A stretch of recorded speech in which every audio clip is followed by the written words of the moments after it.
이 새벽에도 여러분들 기도할 때에 하나님께서 여러분의 기도를 들어주시고 응답해 주시는 복된 새벽 되기를 주의 이름으로 축원합니다.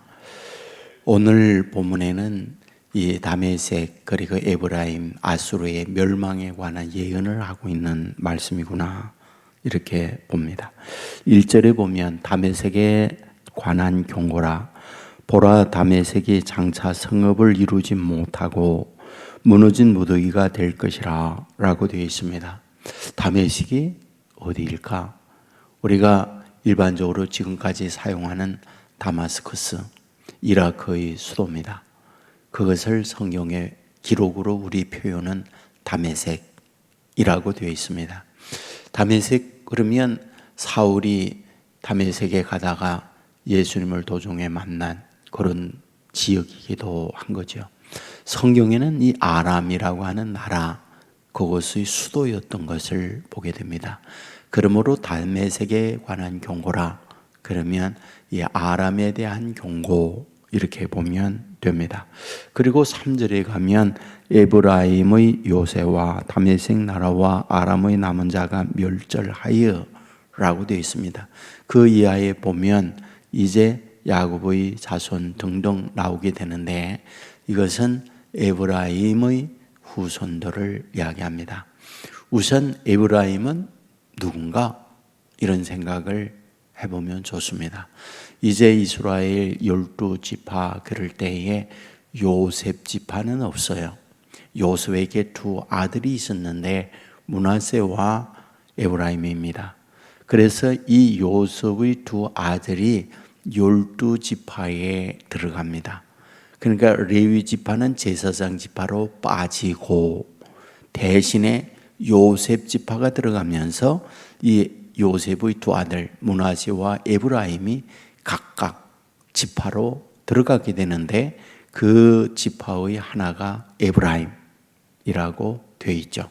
그러면 왜 성경은 에브라임을 나라라고 표현을 하고 있는 걸까라는 거죠. 그러니까 남북이 분열되어질 때에 남쪽은 유다와 베냐민을 중심하여 한 나라가 되어지고 나머지 10개 지파는 북쪽으로 이스라엘이 됩니다. 그런데 그때 북쪽 이스라엘이 나라가 세워질 때에 초대 왕이 누구냐? 여로보암이에요. 그러면 그 여로보암은 누구였을까? 바로 에브라임의 후손이었습니다. 그러니까 에브라임 지파 사람이었습니다. 그러니까 그 에브라임 지파 사람 여로보암이 왕이 되었다라고 해서 북이스라엘이라고 표현도 하지만은 에브라임이라고 하는 이름도 붙여지게 됐다. 그래서 성경에 에브라임 그러면 북이스라엘을 말하고 있다. 이렇게 보면 됩니다. 이제 이 북쪽의 이스라엘도 망한다. 이렇게 말씀을 하고 있는 거죠. 이 부분은 우리가 앞부분에서 이미 보았습니다. 우리가 이사야 7장에 보면은 이제 아람과 북이스라엘이 연합을 해요. 그래서 남쪽을 침략을 하는데 당시에 아하스 왕이 성경은 어떻게 기록하느냐? 바람의 나무가 흔들린 같이 왕도 백성도 두려워 떨었다. 이렇게 말씀을 합니다.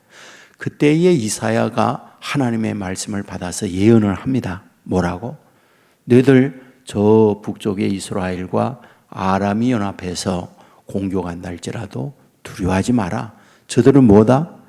연기나는 두 부죽갱이에 불과하다. 연기나는 두 부죽갱이에 불과하다.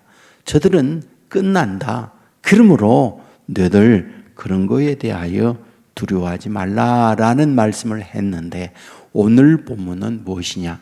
바로 그거에 대한 반복적 말씀을 하고 있는 것이 본문이다. 이런 말입니다. 그래서 본문에 보면 다메섹 아람도 멸망하고 에브라임 북쪽 이스라엘도 멸망하고 동시에 뭐다?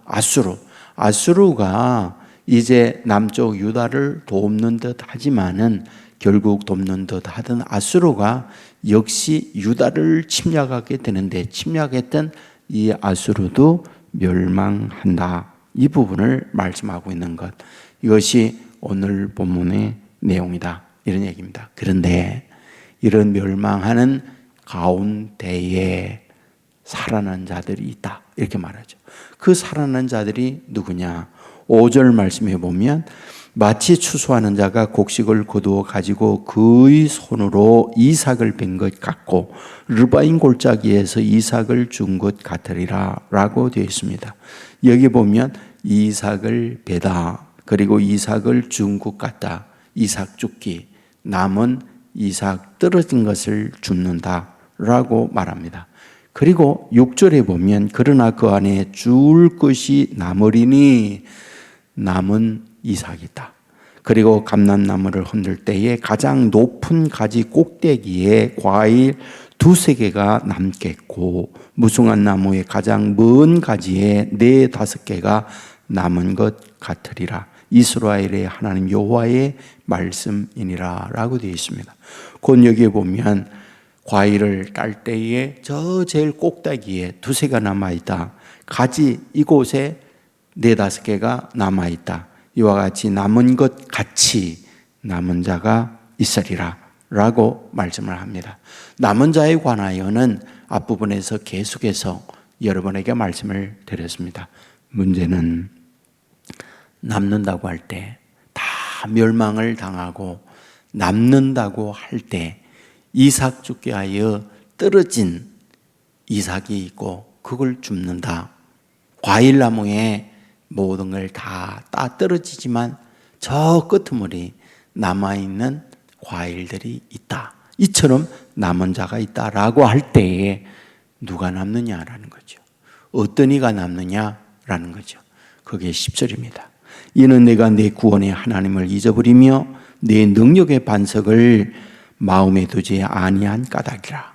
그러므로 네가 기뻐하는 나무를 심으며 이방의 나무가지도 이종하는도다 라고 되어 있습니다. 이것은 멸망당하는 자들의 모습인데 구원의 하나님을 잊어버리고 능력의 반석을 마음에 두지 아니했다 라고 말을 합니다. 동시에 이방의 나무, 이방의 우상, 이방의 정신을 이종했다, 접붙임을 받았다, 이렇게 말씀을 하고 있는 거죠. 이것은 출애굽할 때에 이스라엘을 이끌어냈던 하나님이요, 홍해를 갈라주신 하나님, 하늘에서 만나와 메추라기를 날라주시는 하나님, 그리고 여리고를 무너뜨려 주신 그 하나님을 뭐하다? 가나안에 정착하여 살면서 그들이 그 하나님을 잊어버렸다. 그리고 동시에 뭐하다? 이제 우상, 그곳에 있는 바알을 받아들이고 이방의 정신을 받아들이고 이런 형편이 되어졌다. 그러므로 하나님의 진노가 임하게 되어지는데 그런 상황에 있을 때에 그들과 같이 아니하고 남아있는 무리들이 있었다. 그런 상황이 있었지만은 그런 상황에서도 흔들리지 않게 믿음을 유지한 사람이 있었다. 믿음을 버텨낸 사람들이 있었다. 이 부분을 말씀하는 거죠. 그들이 누구? 그들이 남은 자라고 말씀을 하는 거죠. 여러분, 이 부분에 대하여는 우리가 엘리야를 통해서 잘 알고 있잖아요. 엘리야가 이세벨, 아합, 바알 우상을 섬기고 있는 그때 북이스라엘은 국교가 바알 종교였어요. 그래서 왕과 국민들이 전부 다 바알을 섬기고 바알 우상을 가져야만 성공하고 출세하고 대우받고 있는 사회적 분위기입니다. 바로 이런 때에 독야 청청 엘리야는 하나님을 믿었던 거죠. 그리하여 생명의 위협을 받기 때문에 쫓겨나고 어려움을 많이 겪었죠. 여러분, 그런 가운데에 갈멜산에서 영적 전투에서 바알이 하나님이냐 여호와가 하나님이냐, 그리하여 여호와가 하나님 된다 하는 걸 증명했잖아요. 그럼에도 불구하고 아합과 이세벨이 하나님을 믿지 않았죠. 그리고 오히려 엘리야를 죽이려고 하죠. 그게 도망자가 되잖아요.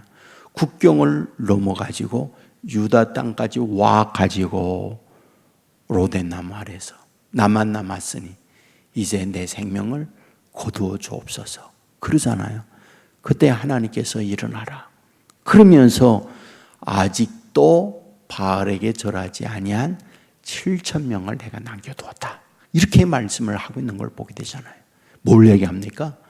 모두가 새 속에 물들고 새 속에 흘러가게 되어질 때에 물들지 아니하고 믿음을 지킨 남은 자들이 있다라는 걸 말씀을 하고 있는 거예요. 성경은 뭐라고 말해요? 신앙의 길은 넓은 길이 아니라는 거예요. 신앙의 길은 어떤 길? 좁은 길이라는 거예요. 신앙의 길은 어떤 길?